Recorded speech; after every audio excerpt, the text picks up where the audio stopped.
Economic load dispatch problem is defined as optimal allocation of generating units to the generating station with all the constraints satisfied, and also with the and also we have to minimize the total fuel cost. Okay, so we have to minimize the total fuel cost and with the minimum fuel cost.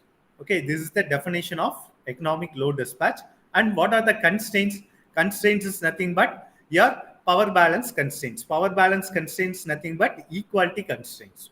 Okay, so in exam you should not write only equality constraints. Okay, so like in the optimization point of view, this term is called your equality constraints. So what is power balance constraints is nothing but, so whatever the generation that is happening, that is equal to your demand and as well as network transmission network losses. So sometimes if you neglect the transmission losses, so you can write like generation that equals the demand.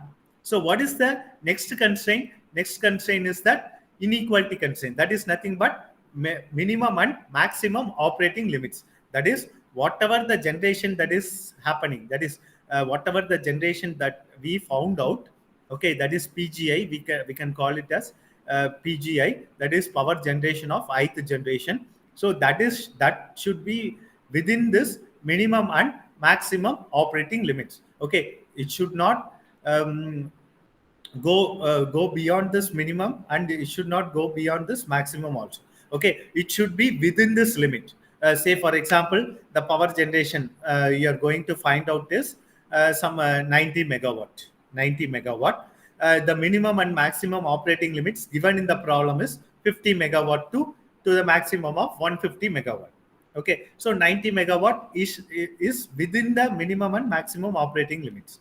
Okay, so sometimes it may come like 150 rather than 150, it may come exactly like 150 also, or sometimes 140 also. So 140 also, it is within the limit. Okay, so whatever the generation that is happening within the minimum and maximum operating limits.